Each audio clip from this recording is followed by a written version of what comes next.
नमस्कार। आपके अपने चहेते यूट्यूब चैनल लर्न विद आभास से मैं राकेश यादव आप सभी का स्वागत करता हूं। आज हम लिंग पहचान के कुछ महत्वपूर्ण नियमों के बारे में जानेंगे जिनके द्वारा हम लोग लिंग की पहचान करते हैं। तो सबसे पहले हम लोग पुल्लिंग शब्द की पहचान के नियमों को जानेंगे और पुल्लिंग शब्द के पहचान के नियम जानने के क्रम में सबसे पहले हम लोग एक सूत्र देखेंगे और वो सूत्र आपको स्क्रीन पर दिख रहा है, आप उसको देखें और चाहे तो आप उसका स्क्रीनशॉट भी ले सकते हैं। सूत्र है, मोटी जात का पद वाला पुरुष अत्र समय से खा जाता है।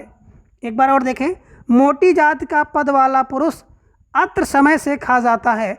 और इस एक सूत्र से पुल्लिंग शब्द पहचान के 8 नियमों को हम लोग जानेंगे। पहला क्या है? मोटी से हो गया मोटी भद्दी भारी वस्तु। दूसरा शब्द है जाति, और जात से हम लोग जानेंगे पुरुष जाति का। और तीसरा शब्द है पद वाला, और पद वाला से क्या हो गया? पद। जितने भी पद हैं सभी पद क्या हैं? पुल्लिंग होते हैं। चौथा शब्द आपका है अत्र। अत्र में आ और त्रा, तो अत्र का मतलब हो गया आकारांत। आ का मतलब हो गया आकारांत, अर्थात ऐसे शब्द जिनके अंत में आ हो। और त्रा में त्रा का मतलब हो गया ऐसे शब्द जिनके अंत में त्रा हो। और समय का अर्थ होता है समय बोधक शब्द, अर्थात जितने भी समय बोधक शब्द हैं सब पुल्लिंग होते हैं। और खा जाता है, तो खा से क्या है? खा, अर्थात ऐसे शब्द जिनके अंत में खा हो।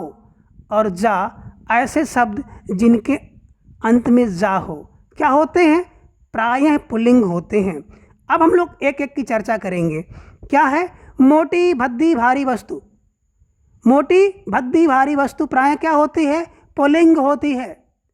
जैसे गट्ठर, पत्थर, लक्कड़, बोरा, रस्सा, लट्ठा, डिब्बा, थैला, कूड़ा, जूता, पहाड़, लोटा आदि शब्द क्या है? देखने में मोटे हैं, भद्दे हैं, भारी हैं, इस कारण से पुल्लिंग होते हैं।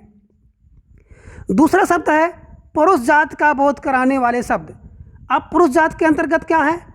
पुरुष जात का बोध कराने वाले सभी शब्द प्रायः क्या होते हैं? पुल्लिंग होते हैं। जैसे पुरुष मामा, नाना काका, दादा चाचा, भाई पिता, जीजा बेटा आदि शब्द हैं जिनके द्वारा पुरुष जात का बोध होने के कारण पुल्लिंग शब्द होते हैं।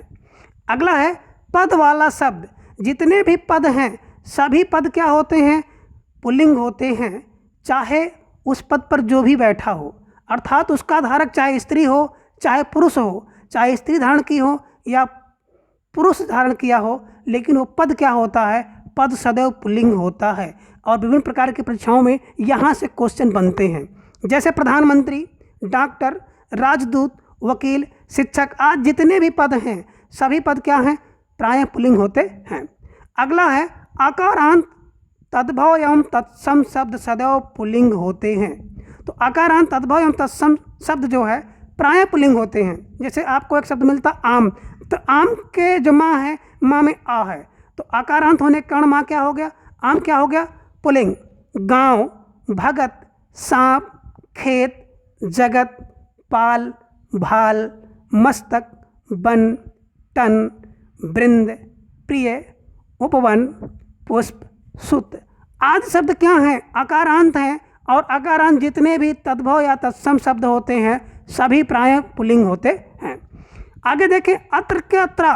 त्रा से क्या हो गया? ऐसे शब्द जिनके अंत में त्रा हो, चाहे वो तद्भव हो चाहे तत्सम हो, ऐसे शब्द भी प्रायः हैं या अधिकांशतः क्या होते हैं? पुल्लिंग होते हैं। जैसे मित्र, नेत्र, और अगला शब्द है मंत्र। इसी प्रकार से यंत्र भी है, चित्र, छात्र, क्षेत्र, पत्र, पात्र, गोत्र, चरित्र, अस्त्र, शस्त्र और विचित्र। इन शब्दों के अंत में क्या है? त्रा है, और त्रा होने के कारण क्या होता है? ये सब पुल्लिंग के अंतर्गत आते हैं। आगे देखें, एक शब्द आपको मिलता है खा, अर्थात ऐसे शब्द जिनके अंत में खा हो, तो ऐसे शब्द प्रायः पुल्लिंग होते हैं। जैसे आपने देखा सुख, दुख, मुख, लेख और सुलेख, ये शब्द क्या हैं? इनके अंत में खा होने के कारण पुल्लिंग होते हैं। और इसका अपवाद भी है, जैसे ईख, भूख, कोख और साख शब्द क्या हैं, अंत में खा तो है लेकिन क्या हैं, ये इसके अपवाद होते हैं। आगे देखें, एक शब्द आपको मिलता है जा, अर्थात अगर किसी शब्द के अंत में जा है तो वे शब्द भी प्रायः पुल्लिंग होते हैं, जैसे पंकज, जलज, मनुज, सरस, धनुज, अग्रज, अनाज आदि शब्द के अंत में जा है और जा होने के कारण ये शब्द प्रायः पुल्लिंग होते हैं। और 8वां और इस ट्रिक का अंतिम नियम क्या है, समय बोधक शब्द, ऐसे शब्द जिनके द्वारा समय का बोध हो साधारणतः पुल्लिंग होते हैं। जैसे आपने कहा रात, तो रात से समय का बोध होने के कारण रात क्या है, पुल्लिंग है। संध्या, दोपहर, शाम, घंटा, क्षण, पल, मिनट, सेकंड आदि शब्द के द्वारा समय का बोध होने के कारण ये शब्द क्या हैं, पुल्लिंग का बोध कराते हैं। तो ट्रिक के माध्यम से हम लोगों ने 8 नियम को जाना, आगे भी कुछ नियम हैं उसको भी हम लोग देख लेते हैं।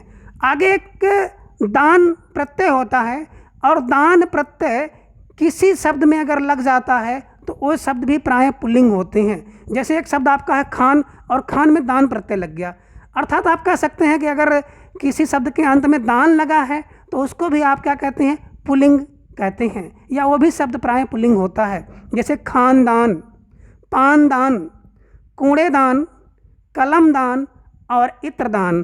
क्यों? क्योंकि इनके अंत में दान लगा है, और दान प्रत्यय लगने के कारण जो है ये सभी शब्द पुल्लिंग के अंतर्गत आते हैं।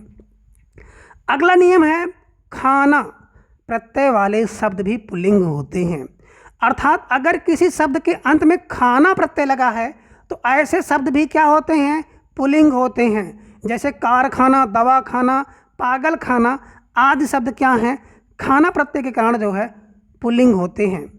और अगला 11वां नियम है, वाला प्रत्यय वाले शब्द, अर्थात ऐसे शब्द जिनके अंत में वाला प्रत्यय लगा है ये शब्द भी क्या होते हैं, पुल्लिंग होते हैं। जैसे सब्जी वाला, पान वाला, चाय वाला, गाड़ी वाला, रिक्शा वाला, ठेला वाला, खिलौना वाला आदि शब्द क्या हैं, पुल्लिंग हैं। क्यों पुल्लिंग है? क्योंकि इनमें क्या है, वाला शब्द लगा हुआ है या वाला प्रत्यय लगा हुआ है।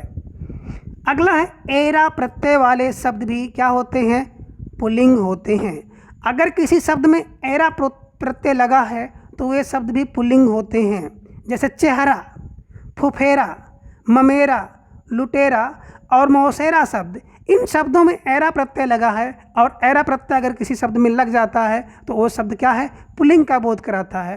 तो इस प्रकार से ये शब्द भी क्या हैं, पुल्लिंग का बोध कराते हैं। तो आज की क्लास में हम लोगों ने पुल्लिंग का बोध कराने वाले कुल 12 नियमों के बारे में हम लोगों ने जाना।